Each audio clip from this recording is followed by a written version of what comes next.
In this week's Parsha, Parshas Bo, the Torah concludes with the last three of the 10 Makkos. And the ninth Makkah, the ninth plague, which is the second to last of the 10 plagues, is Makas Choshech, which is the plague of darkness. And it's to give you a little overview of how this plague worked. It was actually for 6 days, where the first 3 days was absolute darkness, black, couldn't see anything. It was then followed by another 3 days where it was a miraculous darkness, where it was actually physical. And the Mitzrayim, the Egyptians, were, so to speak, imprisoned by this darkness. They could not move. Whatever position they were in when this physical darkness came in, fell upon them, they were frozen like that, so to speak, for a period of 3 days. Rashi says, or explains, why this darkness fell upon the Mitzrayim. Why did Hashem have to bring upon a darkness that would imprison them, that they couldn't move? Rashi says, "V'lama hevi alehem choshech." Why did he bring upon them this darkness? Shehayu b'Yisrael ba'oso hador, because there were Jewish people living in that generation that were Rishayim. They were wicked people. And why were they wicked? V'lo hayu rotzim latzeis. They didn't want to leave Mitzrayim. They didn't want to leave Egypt. Umesu b'shloshis yemei afela. And they died in these 3 days of darkness.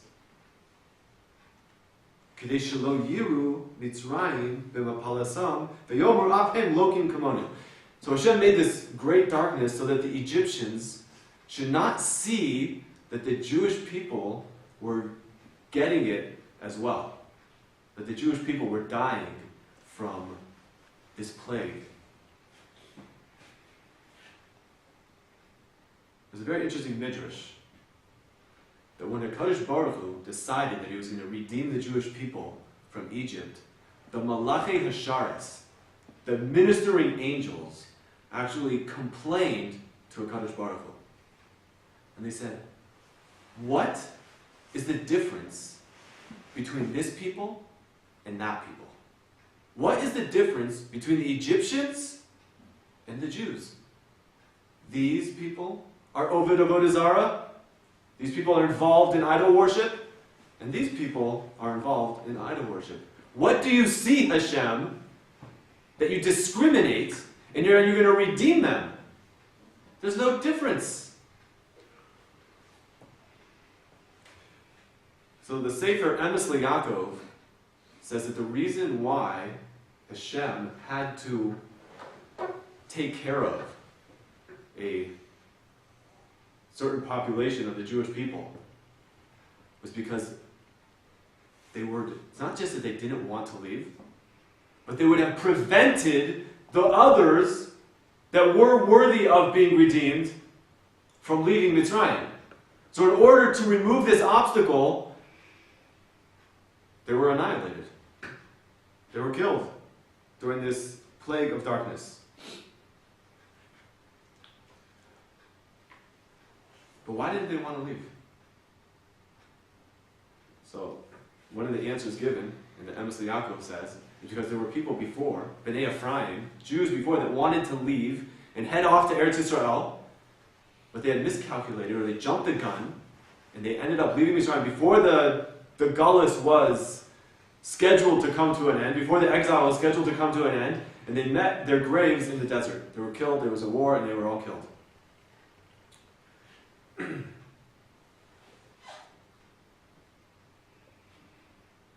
But what did Hashem see? How is he able to differentiate? What did he see in the Jews that got out and the Jews that didn't make it? Why did he have to kill? Okay, they didn't want to leave. But what did Hashem see in the other Jews that he did take out, that he saw them worthy? So the Malachim, again, they couldn't see any difference. There's equality amongst all of them. They're all over the Avodah Zarah. They're all involved in idol worship. The Emes Yaakov explains that he saw that in these Jews, he was able to see into their hearts, into the heart of their hearts, beyond what the angels could see. And you could see that this Jew, in 7 weeks' time after Pesach, after Yetzias Mitzrayim, this Jew is going to be fit to be Makabel Torah at Har Sinai. This Jew is going to be fit to receive the Torah at Har Sinai. Those were the Jews that made it out of Mitzrayim. We just have to imagine this.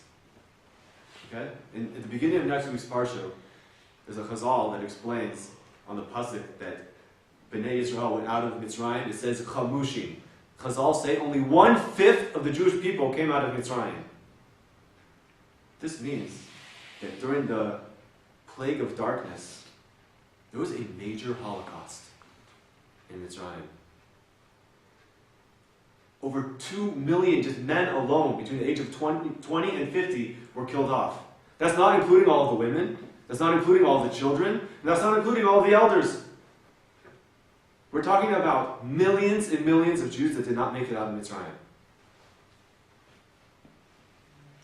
In a time span, this is very powerful, of just 3 days. Can you imagine what the Jews of Mitzrayim were going through at that time? Rabbi Yaakov Kamenetsky said these words over during the Second World War, during the Holocaust. And he said, we see from Mitzrayim, they went through a terrible, terrible thing. Many, many Jews were lost. But what happened? The Geula, the redemption, came right after. He said, we need to take from that chizuk. Again, this was during the Holocaust. That as bad as things seem now, we have to have emunah, we have to have belief that the Geula is soon to come. What chizuk can we take from this? What can we take from this? Again, Hashem saw which Jews would be fit for the Torah. Which Jews were going to be able to be makabel the Torah at Har Sinai. I think this is a great chizuk for us, a great inspiration for us, that we see how important it is for us to strengthen ourselves in Torah. That is something that Hashem apparently highly, highly values. It is something which Hashem will take into account, right, when our redemption, our final redemption comes. And it should be speedily within our days. We should merit to see the final redemption.